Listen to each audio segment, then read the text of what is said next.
Gente, eu acho que já deu tempo de todo mundo trocar de reunião.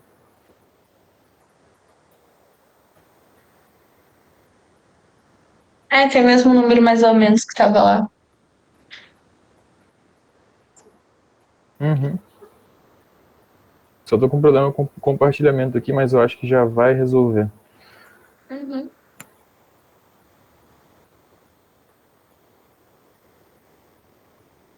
Agora foi.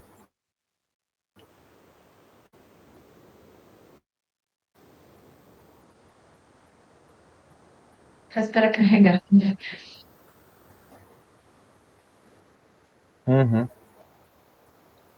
Gente, então agora a gente vai pro estudo dirigido, né? Se surgir alguma dúvida, vocês podem interromper. Aí a tabela. Converte testosterona em estradiol, aromatase, que vai ser uma enzima que vai converter a testosterona em estradiol, que é o tipo de estrogênio. E essa conversão ela vai ser importante tanto no sexo masculino quanto no feminino, mas o maior papel dela é a regulação hormonal e o desenvolvimento sexual.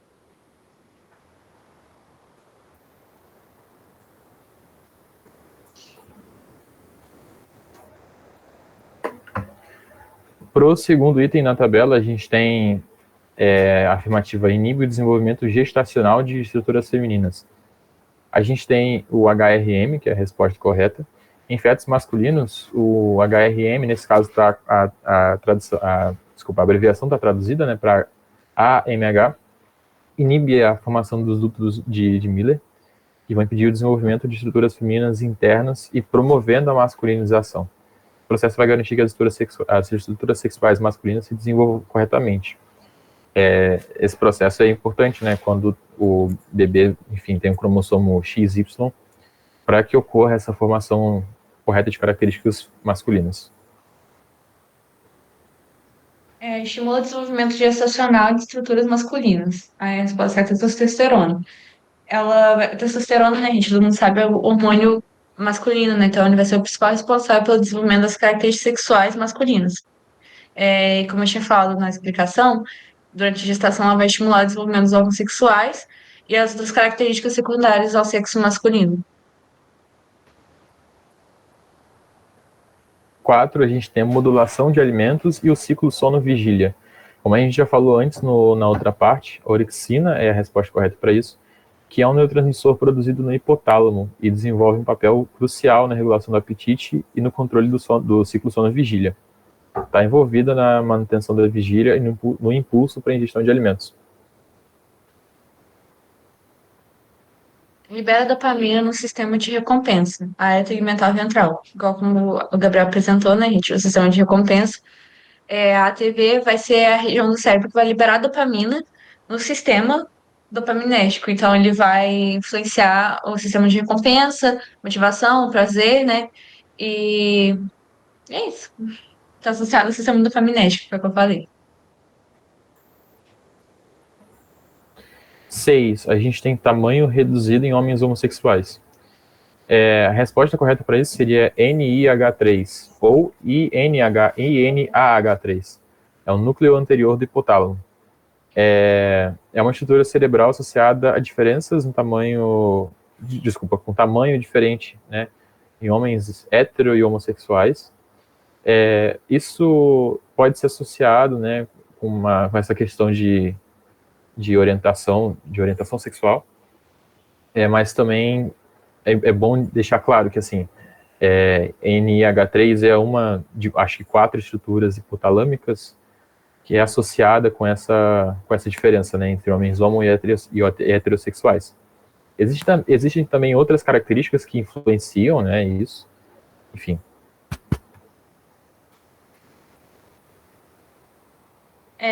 Gene essencial na via de desenvolvimento masculino, SRY, que é Sex Determining Region Y. Eu não sei falar inglês, gente, esqueci como é que fala isso em inglês, mas é o que define o sexo masculino, né? Homens são XY. Então, vai ser localizado no cromossomo Y, e é por isso que é crucial para o desenvolvimento masculino. Ele vai iniciar a formação dos testículos, a produção de testosterona, que vai ser fundamental para a masculinização. A gente vai mandar esse arquivo em gabarito, sim. Aquele estudo dirigido comentado que a gente tem feito para as outras provas vai ficar para vocês. Basicamente esse comentário, né, que a gente põe nos slides também, vai ficar, né, lá para vocês darem uma olhada também. Eu te interrompi, Rafaela, que eu achei que você tivesse terminado, eu só fui responder a dúvida. Terminei. Ah, tá. 8, a gente tem a sua produção aumenta com a distensão gástrica. Grelina é um hormônio produzido no estômago que aumenta a sensação de fome e estimula o apetite. A sua produção aumenta quando o estômago está vazio ou distendido, né, sinalizando ao cérebro a necessidade de ingestão de alimentos. Então, como a gente estava falando lá naquele primeiro fluxograma, o trato gastrointestinal também tem uma influência muito séria na nossa questão alimentar. Essa distensão, né, no caso o estômago vazio mesmo, vai sinalizar para o nosso cérebro que a gente precisa comer. Claro, depois de um certo tempo, né, de digestão, o nosso estômago vai sinalizar isso com mais intensidade, né? Eu passei um monte sem querer. Aí, acho que foi. A produção aumenta rapidamente com a ingestão de carboidratos. Aí a resposta é ter insulina. Como eu tinha falado, né, gente? A insulina vai ser produzida pelo pâncreas e ela vai regular o nível de glicose no sangue. E o carboidrato vai ser aquela energia imediata, né? Então, ela vai aumentar rapidamente após a ingestão de carboidratos para ajudar a absorver a glicose e manter o nível de açúcar normal no nosso corpo. Tanto que quem tem problema com a liberação da insulina não tem problema de diabetes, porque vai ter muito açúcar no sangue.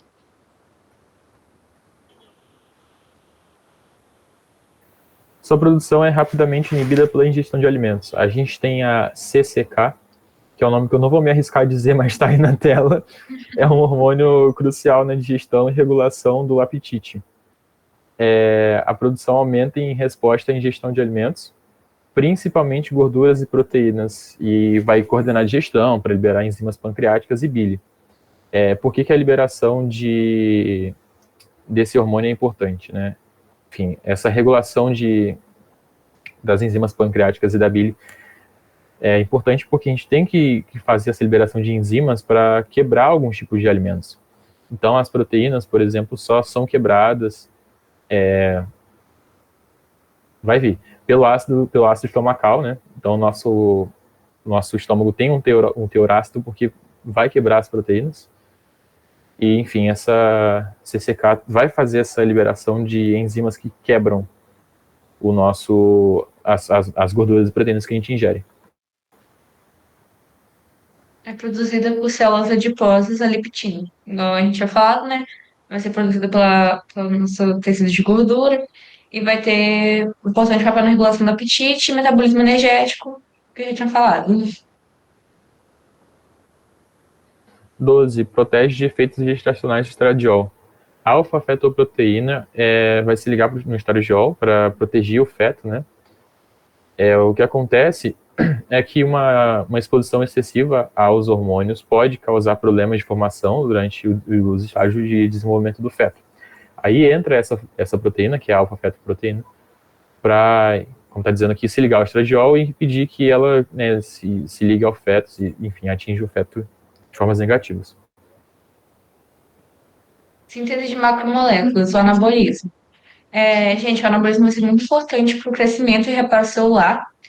E o anabolismo vai ser um conjunto de processos metabólicos que vão construir macromoléculas.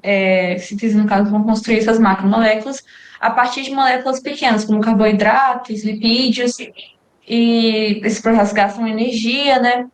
E é isso, são muito importantes para o crescimento e reparo celular. Agora, em contraponto a isso, a gente tem a quebra de macromoléculas, que é o processo basicamente inverso. O catabolismo é um processo de degradação das macromoléculas em moléculas menores. Vai ter liberação de energia também. Aqui a gente tem, né, como exemplo, a digestão de proteínas em aminoácidos e a quebra de carboidratos em glicose. O catabolismo também pode resultar em alterações, por exemplo, no nosso peso.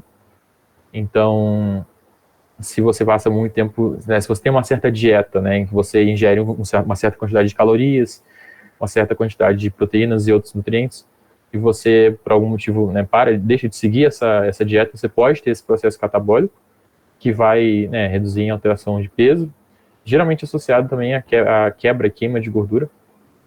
E em estágios muito avançados disso, quebra de corpos cetônicos também. Utilizado no controle do vício em juro, naltrexona, que vai ser um antagonista dos receptores opioides, gente. Então, ela vai ser utilizada para tratar os vícios. É, como ela vai atuar, né? Ela vai bloquear os efeitos dos opioides no cérebro. Então, ela ajuda a reduzir o desejo e a compulsão, que vai ser associado ao vício. É isso, ela vai bloquear o efeito do opioide no cérebro. Então, por exemplo, ela vai diminuir, vai ser uma antagonista dos opioides. Então, ela vai diminuir a ação deles no cérebro e, consequentemente, a gente vai ter o funcionamento do vício menor. Para a Alguma parte dúvida B, a na gente parte tem da o. tabela, gente? Alguma relação que vocês não entenderam muito bem, não querem que explique melhor?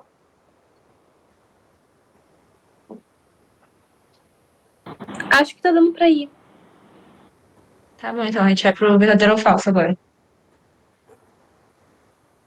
A gente tem no verdadeiro ou falso a primeira afirmativa, que é: o hipotálamo promove diretamente respostas viscerais e hormonais, mas não somatosensoriais. Isso é falso, porque o hipotálamo não tem, embora não tenha controle diretamente sobre os movimentos somatomotores, através dele, através de, quer dizer, de suas conexões com outras áreas do cérebro. Na verdade, o que vai acontecer é que a gente tem o tálamo, que é diferentemente do hipotálamo. O tálamo tem essas projeções de e para as nossas áreas corticais, mas também tem um impacto, enfim, através de outras conexões do nosso cérebro. Muitas coisas, né, ou quase tudo no nosso cérebro tem relação com alguma outra área, então os caminhos vão também se potencializar. Antidepressivo sentido sucesso similar no tratamento de anorexia e de bulimia. Isso é falso, porque, embora os dois sejam transtornos alimentares, eles têm mecanismos diferentes de funcionamento. Geralmente, a bulimia é associada à depressão, a transtornos de humor, então, coisas que dá para ser tratado com a serotonina, que no caso seria aumentada, né, com um antidepressivo. Então, a serotonina teria esse impacto positivo para tratar a bulimia. Já a anorexia tem muito mais a ver com questões comportamentais do que cognitivas. Então, outros mecanismos seriam mais, se beneficiariam melhor para tratar a anorexia, como terapia comportamental. Enfim, tem mais a ver com esses processos do que a regulação do humor que a serotonina poderia fazer. Então, ajuda no tratamento da bulimia, mas a anorexia não tem tanto sucesso. CCK é um sinal anorético. Verdadeiro, anorético se refere a substâncias que reduzem o apetite e a sensação de saciedade, e promovem a sensação de saciedade. A CCK é um sinal anorético porque vai, né, reduzir o apetite. E, enfim, todo sinal que é anorético, ele, né, realmente tem essa tendência a reduzir o apetite, reduzir a fome, para indicar que a gente está num nível ideal de alimentação. O que acontece é que, enfim, uma disfunção disso pode fazer com que a gente não se alimente de forma ideal, né, de forma, enfim, a promover a nossa homeostase. CCK atua promovendo sinais que viajam através de axônios sensoriais e também através da via hormonal. Mas é verdadeiro, ele vai atuar tanto nessa questão dos neurotransmissores quanto na questão dos hormônios. Então, ele vai estimular vias neurais, que vai processar as informações sensoriais relacionadas ao processo de alimentação e também vai sinalizar a via hormonal na interação com os órgãos digestivos. Então, ela atua nessas duas áreas. Tipicamente, sinais orexigênicos ativam o sistema parasimpático. Isso é verdade, os sinais orexigênicos vão ativar o sistema parasimpático, né, que vai aumentar a nossa movimentação para comer, digestão, enfim. Em contraponto, o que o sistema simpático faria seria deixar nosso processo de alimentação menos propícios, né, a acontecerem de verdade. O sistema simpático está nesse sistema de luta ou fuga, e ele tem uma relação muito grande com nossa busca por autoproteção, né? Então, assim, em momentos que a gente está fugindo de alguma ameaça, a gente não vai sentir fome, porque é uma coisa desfavorável para a gente. Tipicamente, sinais anoréticos ativam o sistema simpático. Só voltar aqui nessa dúvida rapidinho, esses sinais orexigênicos são da orexina. Você está vendo aqui, o orexi, é como se fosse uma parte, né? São duas palavras juntas, né? Tudo que tem gênico, gênese, né, simboliza a produção, enfim, a feitura de alguma coisa. Então, os sinais orexigênicos vão estimular a produção e a liberação de orexina mesmo. É isso, é exatamente isso. Tipicamente, sinais anoréticos ativam o sistema simpático. É verdadeiro, igual o Gabriel falou, né? Vai ser meio que o contrário. Então, os sinais anoréticos seriam diminuir e reduzir a fome. Então, a ativação simpática ajuda a reduzir o apetite e vai promover a saciedade. Então, vai ter menos movimento gastrointestinal e vai alterar também o processamento de armazenamento da energia. Então, durante esse sistema simpático, vai ter o aumento do metabolismo e da mobilização da energia. Por isso que quando a gente está ansioso, a gente acaba ficando sem fome, só depois que se acalma que a gente percebe quando a gente está com fome, porque vai liberar esses sinais anoréticos que vão promover a saciedade naquele momento. Níveis de CRH e STH são aumentados por sinais orexigênicos. Essa é verdade, essa é falsa. O CRH é regulado por anorexigênicos inibindo a fome. E o ACTH, ele vai fazer a gênese do cortisol, né, que é o hormônio do estresse.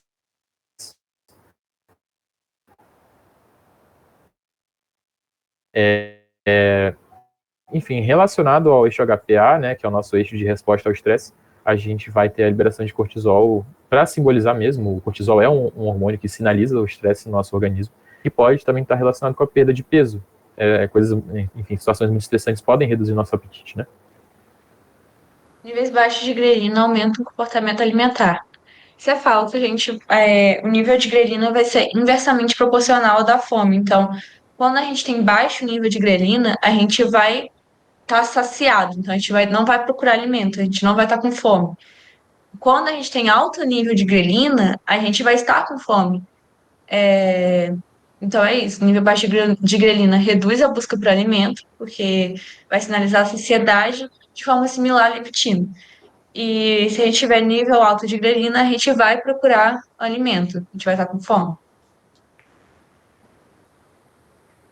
Aqui a gente tem na nona questão que grelina e leptina têm efeitos opostos no hipotálamo.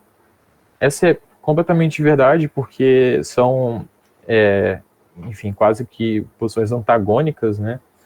A leptina vai sinalizar a saciedade, enquanto a grelina vai estimular a fome.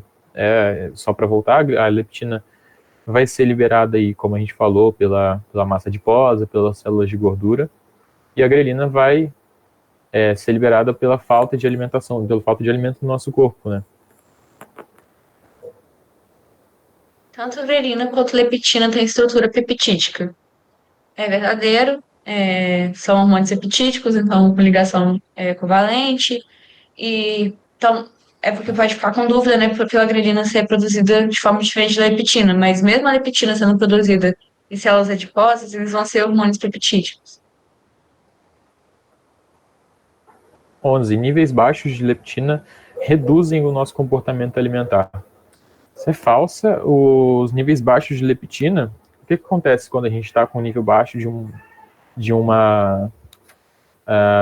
hormônio que sinaliza para a gente que a gente está saciado? Quando a gente tem um nível baixo de um hormônio que sinaliza para a gente saciação, né, que a gente não precisa mais se alimentar, a gente vai ter vai ser causada a hiperfagia. Hiperfagia é hiper, né, para aumento, e um descompasso, né, para superior, né, um aumento mesmo, e fagia, que é alimentação. Então, uma alimentação, uma compulsão, né, alimentar mesmo.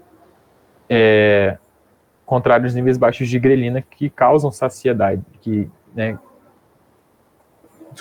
contrário aos níveis de leptina, na verdade, que causa saciedade, a grelina causa efeito contrário. Depois eu vou modificar isso no slide também, acho que deve estar até no estudo Não, tá dirigido. certo, é porque é nível baixo de grelina, então baixo causa saciedade. É que confunde mesmo.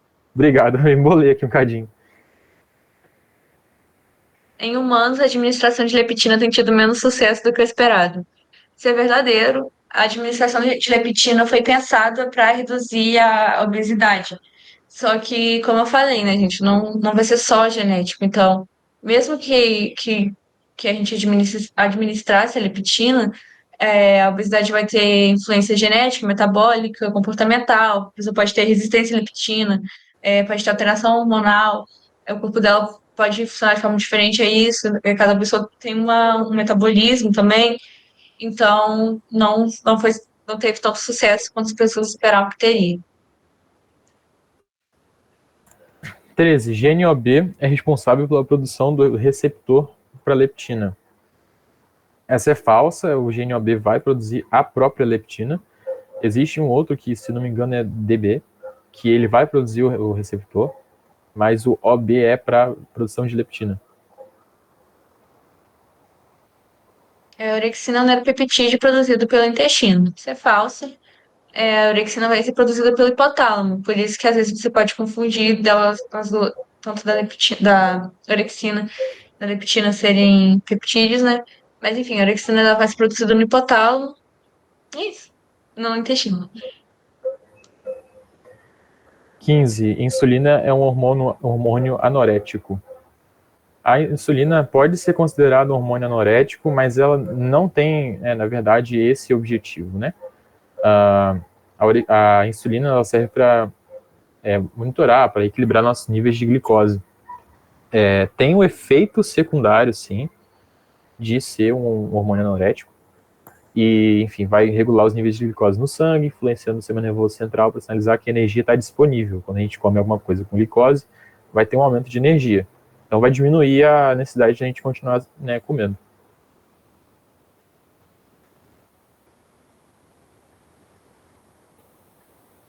O receptor de alguns neurônios hipotalâmicos responde a dois sinais diferentes, sendo um deles anorético e outro orexigênio.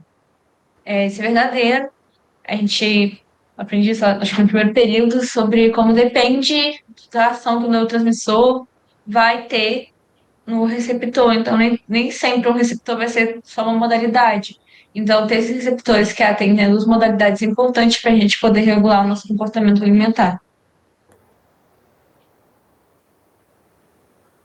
17. Existem poucas equivalências neuroquímicas entre o vício em drogas e a obesidade mórbida.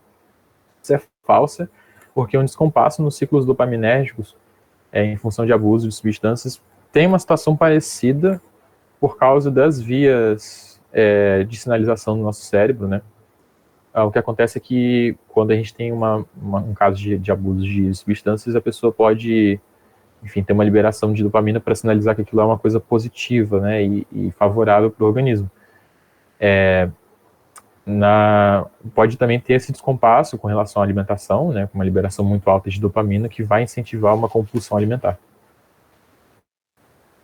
A enzima aromatase deficitária na síndrome de sensibilidade a androgênios.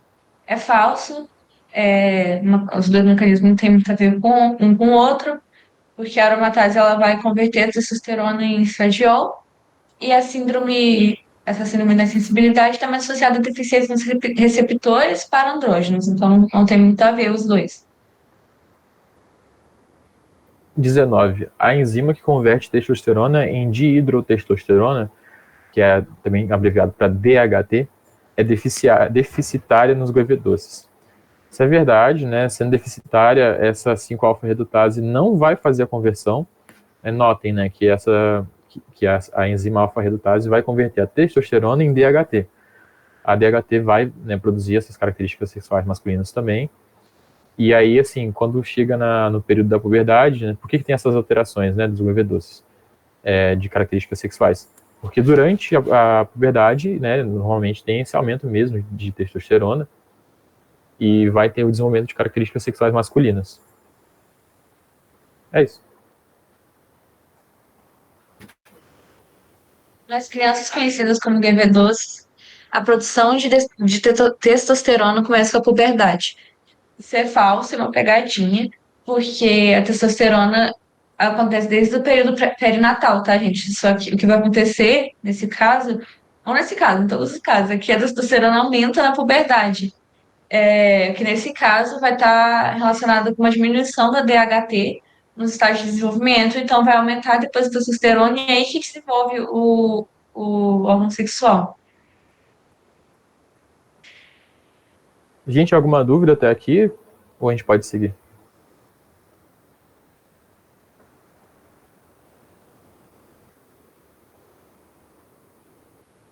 Eu vou seguir então. 21.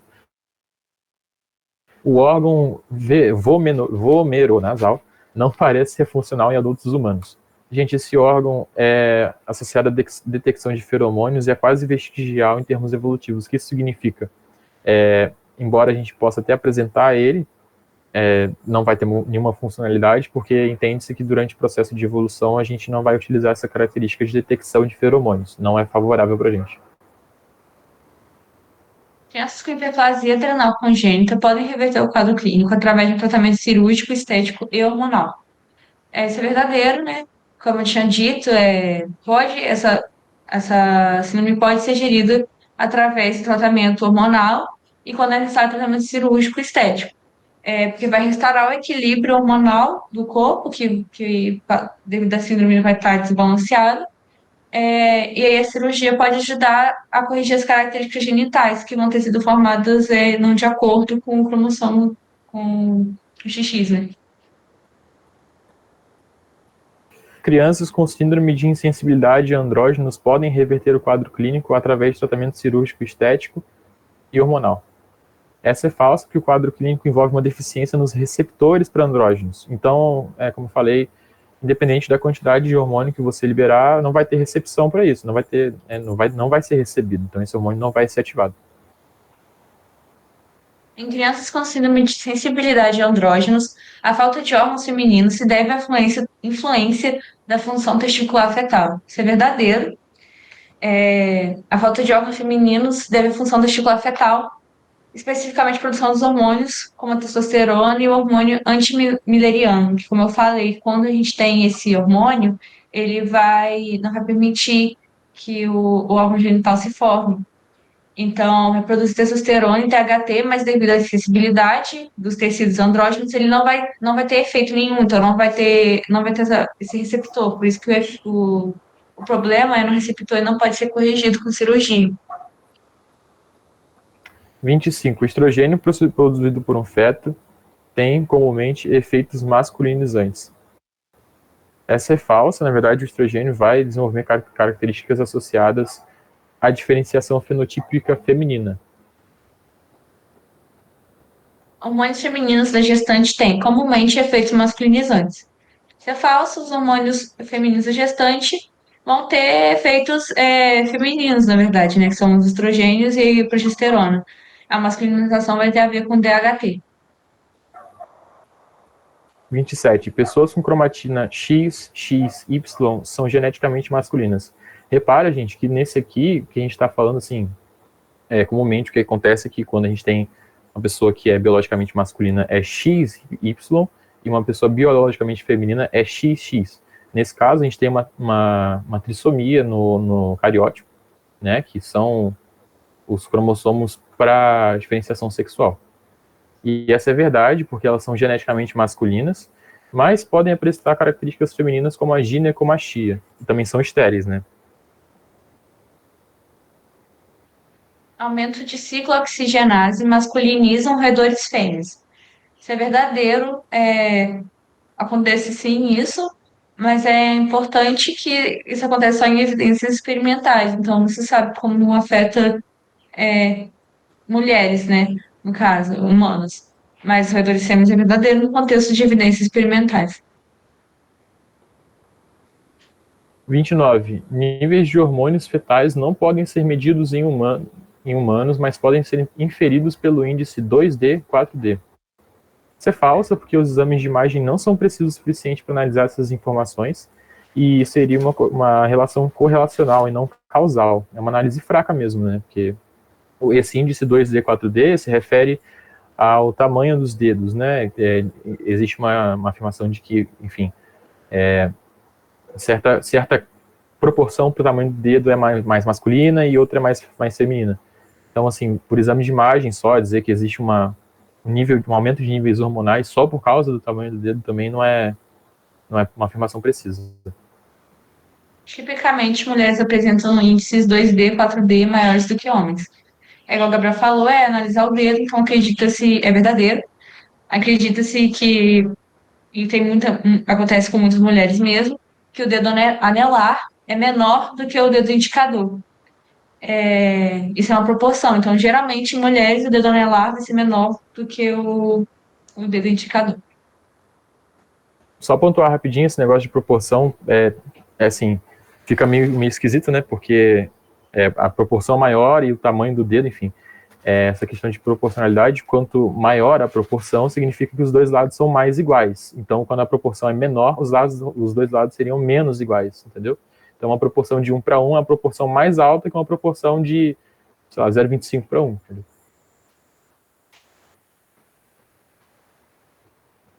Tanto em mulheres quanto em homens, altos índices de 2D e 4D têm sido relacionados com maior habilidade verbal. Isso é verdade, existe uma relação com a expressão hormonal, né? Enfim, aumento de estrogênio, por exemplo, influencia também mesmo nessa capacidade verbal, né? Um índice de irritabilidade de 50% assinalado em alguns estudos sobre orientação sexual sugere que, em alguns casos, esta pode ser genética e em outros ambiental. Isso é falso. Geralmente, né, gente, o que vai acontecer é que os dois vão interagir.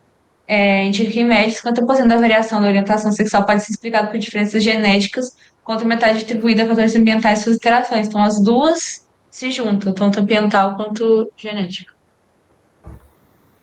33. Testes de rotação espacial em mulheres que fazem terapias de reposição hormonal mostram redução de seus indicadores. É verdade, a terapia de reposição pode causar efeitos diversos, como uma redução na capacidade de rotação espacial. Vale ressaltar que homens geralmente têm mais facilidade para rotacionar figuras e representações espaciais. Isso é basicamente, gente, quando a gente apresenta uma figura, né, e aí você pede que a pessoa rotacione, sei lá, 90 graus, e aí você pede para ela marcar e fazer uma associação de como ela seria, né. E aí, assim, o índice de resposta mais alto está associado a hormônios masculinos. Terapia de reposição hormonal em mulheres tem mostrado efeito protetor contra doenças neurodegenerativas. Isso é verdadeiro, porque reposição hormonal em mulheres, né, então seria a reposição do estrogênio. E o estrogênio tem uma característica que ele é neuroprotetor. Então, protege neurônios, estruturas do cérebro.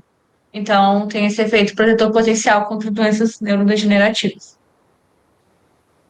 35. As diferenças encontradas nos tamanhos de vários núcleos hipotalâmicos aumentam uma redução em homens homossexuais quando comparados com heterossexuais. Essa é falsa, tem uma série de outros estudos para associar características morfofuncionais, enfim, mas tem muitos outros componentes mais importantes que isso, né?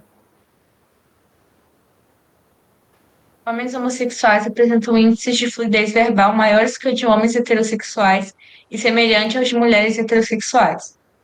Isso é verdadeiro. Estudos, né, mostram que homossexuais têm capacidade de discurso no que diz respeito à fluidez, similar à de mulheres heterossexuais, embora tem muitos estudos ainda para saber no que se trata disso, mas o que se sabe é que isso acontece. 37. Cocaína e anfetaminas têm efeito euforizante por serem agonistas de serotonina no sistema de recompensa. Isso é falso, porque ele está mais associado ao ciclo de dopamina. A serotonina está geralmente associada com uma sensação de bem-estar. Um tratamento eficiente para o controle do vício em drogas deveria resultar em aumento do número de receptores D2 para a dopamina no núcleo accumbens. Isso é verdadeiro. Esse núcleo, né, como a gente já falou, ele vai compor o sistema de recompensa. E pessoas que têm dependência química têm menos receptores de dopamina. E aí, como a gente já falou várias vezes, né, se a gente tem menos receptores, a gente tem mais dopamina funcionando no cérebro, mais dopamina livre no cérebro. Então, se a gente aumenta o número desses receptores, a gente vai ter a dopamina indo para onde ela deveria ir e menos dopamina disponível. Então, isso ajudaria. 39. A nicotina é mais viciante que a cocaína, grande parte devido a que fumar grande parte que fumar envolve grandes repetições numerosas, aumentando a força da associação, inalar, recompensa. Isso é verdade, a nicotina é considerada mais viciante que a cocaína por causa da natureza repetitiva do ato de fumar. O que isso significa? A cocaína vai ter uma ação mais rápida, né? Então a ingestão de cocaína seria enfim, uma coisa, um ato único, né? E a nicotina ela vai exigir que você repita várias vezes a inalação. Uma vacina contra a cocaína poderia ser utilizada contra o vício nesta substância, porque o usuário não iria mais procurá-lo. É verdadeiro, mas é complexo a gente falar dessa forma, né, gente? Tipo, é possível sim que a vacina reduza o desejo pela droga, mas também tem questões comportamentais. Então é complicado falar isso, mas é possível que aconteça. A gente vai trazer aqui agora, a gente quer saber se vocês têm alguma dúvida, mas a gente quer trazer aqui agora essa parte das discursivas. Seria interessante se vocês pudessem também formular alguma resposta para isso. Tem alguma dúvida, gente?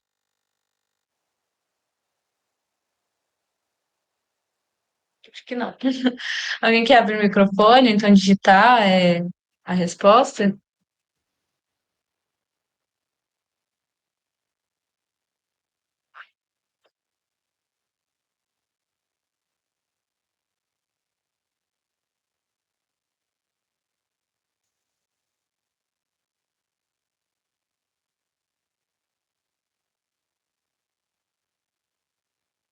Não sei se tá me digitando, né? Mas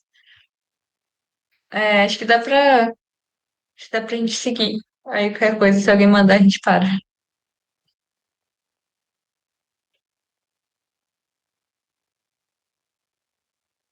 Seu microfone tá fechado, Gabriel.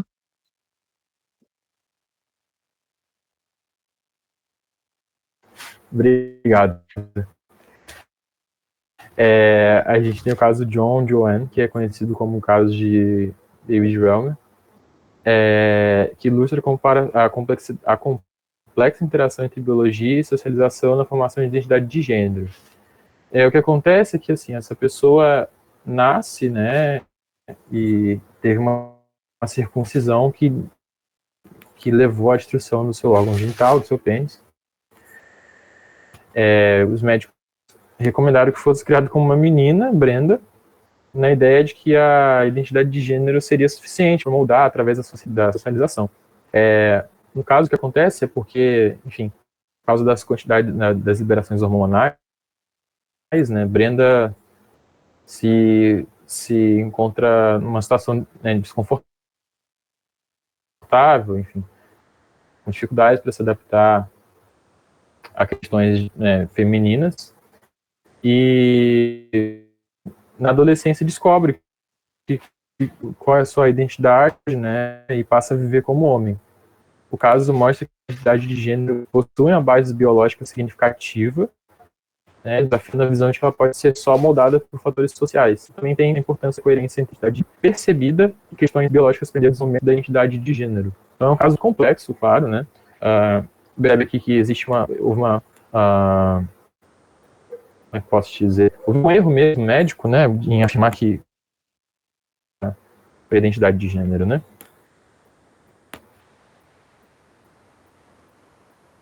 Uma pessoa se submete a um procedimento de Eu já redução de passei o estômago e slide, pede. só está demorando a aparecer. Também.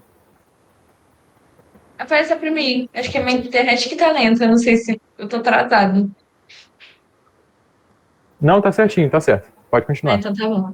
Uma pessoa se submete a um procedimento de redução de estômago e perde 20 quilos em 2 meses. Entretanto, constata-se que após um ano seu peso retorna aos níveis prévios. Qual a melhor explicação fisiológica para este caso? Alguém quer falar, gente?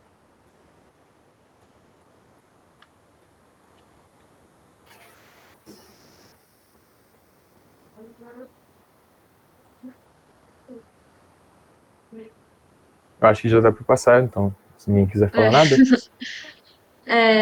Então, a gente que vai ser porque vários fatores podem, né, afetar isso. Tem a questão de comportamento alimentar, então às vezes a pessoa não consegue se adaptar depois da cirurgia bariátrica, né? Tem vários comportamentos alimentares que a pessoa precisa ter e às vezes a pessoa não consegue manter isso.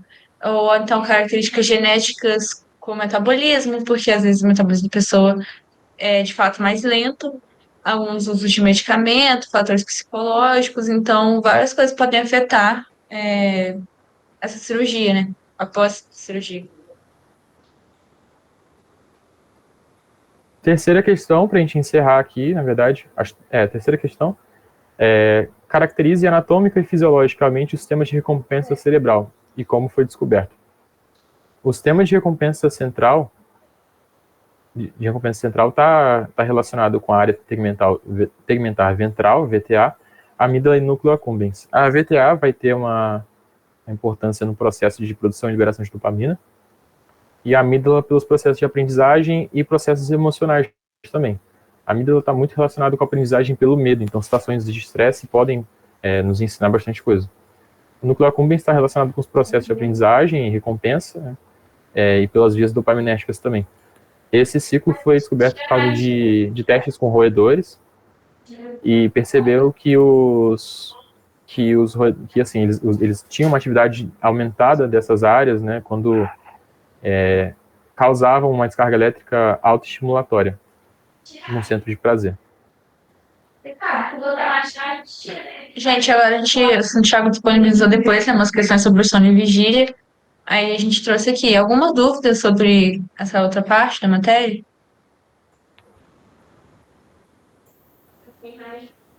Então a gente vai seguir, qualquer coisa vocês interrompem a gente. A tabela, né? Acetilcolina, níveis aumentados iniciam o sono REM. O que vai acontecer é que quando há o aumento da acetilcolina, né, gente, ela é inibitória no córtex cerebral. Então, ela vai facilitar a ativação dos circuitos necessários para poder iniciar o sono REM, que é o estágio dos sonhos, né? A adenosina, em níveis aumentados, vai induzir o sono. Quando ela se acumula, ela vai ter um efeito inibitório sobre os neurônios excitatórios, então vai produzir um efeito de cansaço mesmo. Córtex extra-estriado apresenta mais atividade no sono REM do que na vigília.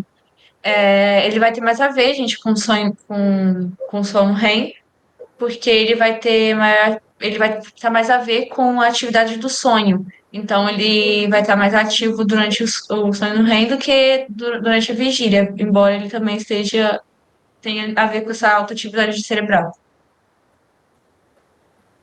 Córtex frontal apresenta uma menor atividade no sono REM do que na vigília. A redução de atividade permite que o cérebro integre e processe experiências e emoções de forma mais fluida e livre. Então vai ter a consolidação de memória no hipocampo e a vivência de sonhos sem a restrição das funções executivas normais, porque o frontal está relacionado também com esses processos de inibição. Então a inibição vai ficar desativada mesmo. A estamina, níveis aumentados promove vigília, igual o Gabriel tinha falado na parte da explicação, né? Os níveis aumentados vão estimular o sistema neurosensorial e vai ser vai promover o estado de vigília, então ajuda a pessoa a ficar acordada e atenta. Melatonina, que tem essa produção inibida pela luz. A luz do dia vai mexer na produção de melatonina e vai sinalizar para o nosso núcleo supraquiasmático para ajustar o nosso ciclo circadiano. Então, basicamente, durante o dia a gente vai ter uma produção reduzida de melatonina, durante a noite a gente vai ter uma produção típica de dopamina. Núcleo supraquiasmático vai aparecer no slide aí. Mas enfim, ele vai receber projeções retinianas. Então, a gente aprendeu isso acho que é P2, né? Que foi sobre visão, P1. Enfim, ele vai receber informações sobre a luz diretamente da retina através do trato retino-hipotalâmico. E essas projeções da luz vai permitir ajustar o ritmo circadiano. Então, de acordo com o tanto de luz, a escuridão e tal, a gente sincroniza o nosso relógio biológico com o ambiente. Núcleos da RAF liberam serotonina, tem um papel importante na regulação do nosso humor, sono e vários processos fisiológicos. Eles vão estimular o nosso padrão de sono. Orexina, são os neurônios que induzem a narcolepsia. A Gabriel já falou disso, né? A orexina, ela tem a ver com a falta dela,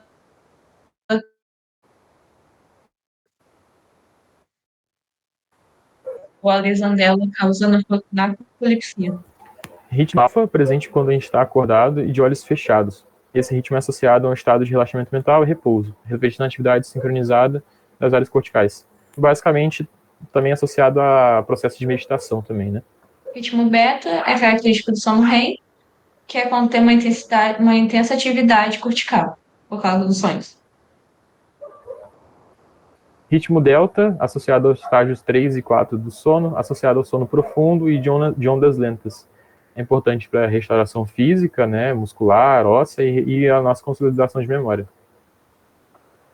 Ritmo teta, ele é característico do estágio 1 do sono, que é quando é o sono inicial, né? Quando a gente está começando a adormecer, ainda tá aquele sono leve, mas a gente está em estado de relaxamento.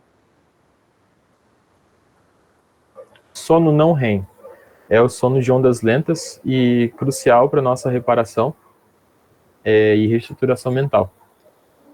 Então, assim, tem essas ondas cerebrais lentas e de alta amplitude. O sono REM, igual eu tinha falado, ele é sono paradoxal, porque ele tem alta atividade elétrica semelhante ao estado de vigília, mas isso ocorre devido ao sonho. Mas ao mesmo tempo que ele tem essa alta atividade cerebral, ele também deixa o nosso corpo, os movimentos paralisados, né? Então, as características dele. Estudos em humanos mostram que a privação do sono REM não produz prejuízo psicológico importante durante o dia. Isso é falso, a privação de sono REM tem impactos significativos na saúde psicológica e emocional e podem afetar os nossos processos cognitivos mesmo, né, e processos atencionais também. Então vai ter prejuízo na memória, processamento emocional e regulação do humor. Durante o sono REM, mas não durante o não REM, neurônios descendentes promovem inibição de neurônios motores. Isso é verdadeiro, igual que eu disse, né? Durante o sono REM, a gente vai ter uma paralisia completa dos músculos. E isso é mediado pela inibição dos neurônios motores, que é controlado pelos neurônios descendentes. Então, só vai acontecer durante o sono REM. 3. Se o núcleo supraaquiasmático de um hamster que tenha um ciclo circadiano de 20 horas for transplantado para um hamster que tenha um de 24, a atividade do segundo vai prestar o ciclo do primeiro. Estudos com roedores mostram que se o nosso núcleo supraaquiasmático de um animal for com um ciclo circadiano de 20 horas for transplantado para um de 24, vai ter uma atividade do receptor do NSQ para essa atividade de 20 horas. Então ele mostra que realmente tem esse controle da duração do nosso ciclo circadiano. Ao longo de uma noite de sono, o tempo passado nos estágios mais profundos do sono não REM vai sendo reduzido, enquanto dos estágios de sono REM vai sendo aumentado. Esse é verdadeiro, como eu tinha trago na slide de explicação, o sono não REM começa maior durante o início da noite, e aí o sono REM é curto, né? E aí depois, se o contrário, o sono não REM começa a encurtar e o sono REM aumenta. 5. Quando um estudante dorme em sala de aula, mas permanece sentado, pode-se deduzir que está na fase REM. Isso é falsa, porque ela é geralmente associada a um estágio de relaxamento profundo e com paralisia muscular quase completa, né, com exceção dos olhos e diafragma. Nesse caso, é mais profundo que ela esteja num estágio, né, de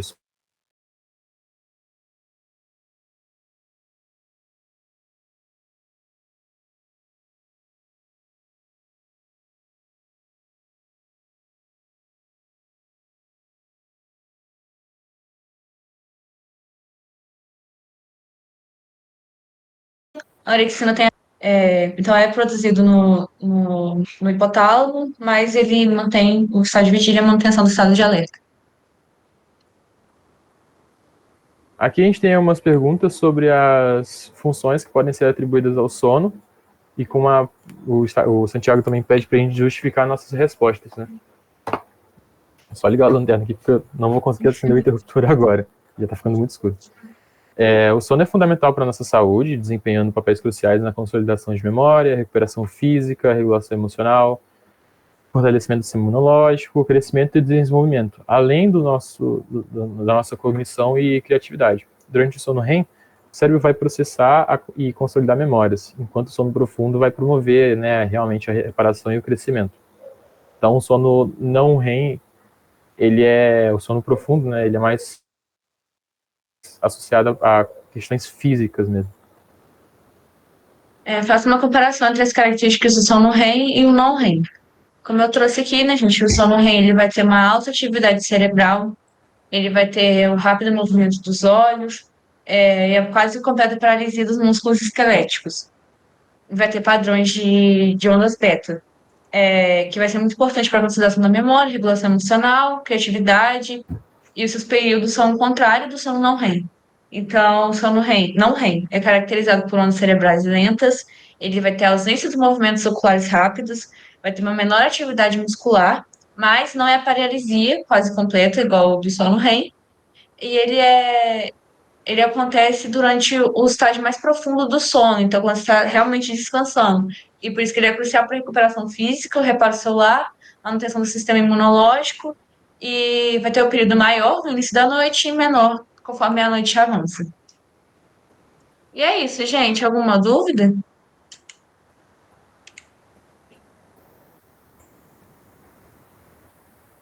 Gília ou outra questão? Ou tá tudo tranquilo?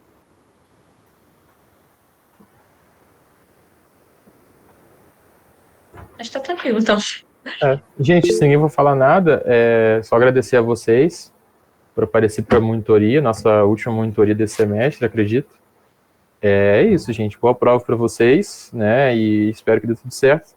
Qualquer coisa a gente está aqui para tirar qualquer outra dúvida que aparecer para vocês. A gravação vai ficar disponível também. Obrigada, gente. Boa tarde para vocês.